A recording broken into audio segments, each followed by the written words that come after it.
আসসালামু আলাইকুম। বিনোদন বাংলায় আপনাদের সবাইকে অনেক অনেক শুভেচ্ছা।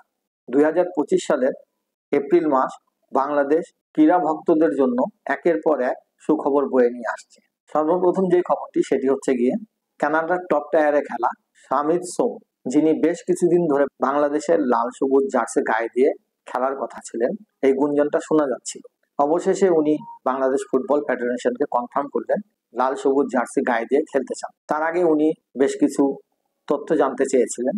তার মধ্যে মোটা দাগে তিনটা কথা বলা যেতে পারে। প্রথমটি হচ্ছে গিয়ে বাংলাদেশ ফুটবলের নেক্সট উইন্ডোটা কবে, বাংলাদেশের প্র্যাকটিস ফ্যাসিলিটিস কেমন এবং পাসপোর্ট করতে কত সময় লাগতে পারে। বাংলাদেশ ফুটবল ফেডারেশন বিষয়গুলো কনফার্ম করার পরে 3 সপ্তাহের একটা সময় চেয়েছিলেন এবং এর আগেই উনি জানিয়েছেন উনি বাংলাদেশের হয়ে খেলতে আগ্রহী, খেলতে চান বাংলাদেশের লাল সবুজ জার্সি গায়ে। তো এটি যেমন একটি সুখবর, ঠিক একইভাবে জুনের যে উইন্ডোটা বাংলাদেশ সিঙ্গাপুরের সাথে খেলবে, সেই উইন্ডোতে সামিত সোম খেলতে পারবে কিনা এটা এখনো কনফার্ম না, কারণ হাতে সময় অনেক কম এবং এই কম সময়ের মধ্যে বেশ কিছু কাজ করতে হবে বাংলাদেশ ফুটবল ফেডারেশনকে। যেমন প্রথম তো তার পাসপোর্টটা করতে হবে, এরপরে কানাডার যে ফুটবল ফেডারেশন আছে ফুটবল ফেডারেশনের কাছ থেকে তাদের ছাড়পত্র নিতে হবে এবং সর্বশেষ যেহেতু সামিত সোম কানাডার যুব দলের হয়ে 2টা ম্যাচ অলরেডি খেলে ফেলছে, সেই কারণে ফিফার ছাড়পত্র লাগবে। এখন দেখা যাক যে জুনের উইন্ডোতে আমরা সামিত সোমকে পেতে পারি কি না। যদি না হয় তাহলে নিশ্চয়ই পরবর্তী উইন্ডোতে অবশ্যই সামিত সোম আমাদের হয়ে খেলবে। তবে আমাদের চেষ্টা থাকবে যে যত তাড়াতাড়ি সম্ভব এই কাজগুলো সম্পাদন করে সামিতকে 10ই জুন সিঙ্গাপুরের সাথে যে উইন্ডোটা আছে সেই উইন্ডোতে হামজা চৌধুরীর সাথে যাতে অভিষেক হয়, এই উইন্ডোতেই সামিত সোমকে খেলানো। এরপরে আসা যাক আরেক বাংলাদেশি বংশোদ্ভূত কিউবা মিচেল, যিনি ইংল্যান্ডের সান্ডারল্যান্ডের অনূর্ধ্ব 21 দলের খেলোয়াড়। তিনিও বাংলাদেশের লাল সবুজ জার্সি গায়ে খেলার ব্যাপারে সম্মতি প্রকাশ করেছেন। যেহেতু সে ইংল্যান্ডের হয়ে কোনো বয়সভিত্তিক খেলায় অংশগ্রহণ করেননি, তাই কিউবা মিচেলের জন্য প্রয়োজন ইংল্যান্ড ফুটবল অ্যাসোসিয়েশনের ছাড়পত্র এবং বাংলাদেশি পাসপোর্ট।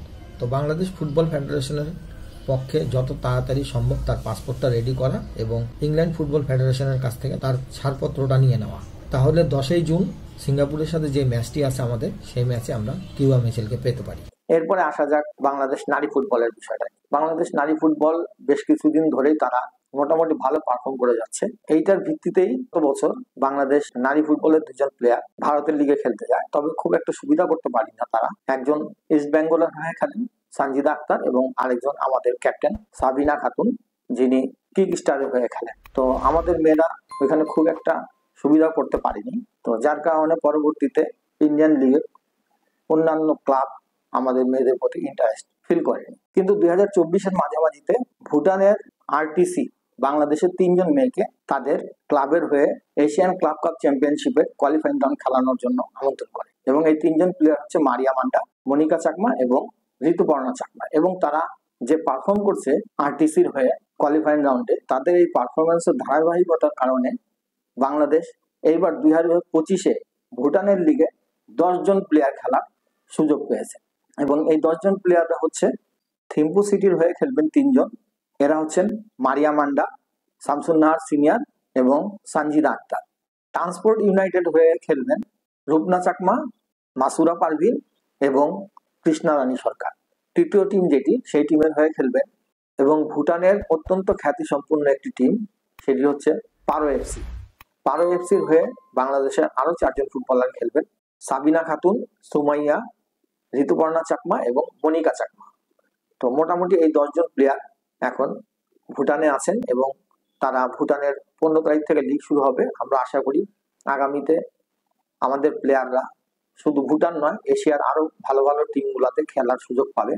বাংলাদেশের মেয়েরা আসলে আমাদের তো লিগই হয় না, এরা যদি বাইরের লিগে যেয়ে খেলতে পারে, সারা বছর যে তারা প্র্যাকটিস করে, তারা কিন্তু গেম খেলার সুযোগ পায় না। এই লিগগুলোর মাধ্যমে তাদের খেলাটাকে আরো ইমপ্রুভ করার সুযোগ পাবে। এই 10 জন প্লেয়ারকে শুভকামনা রইল। আজকের মতো আপনাদের সবার কাছ থেকে বিদায় নিচ্ছি। ইনশাল্লাহ আবার দেখা হবে, আবার নতুন কোনো বিষয় নিয়ে কথা হবে। আসসালামু আলাইকুম।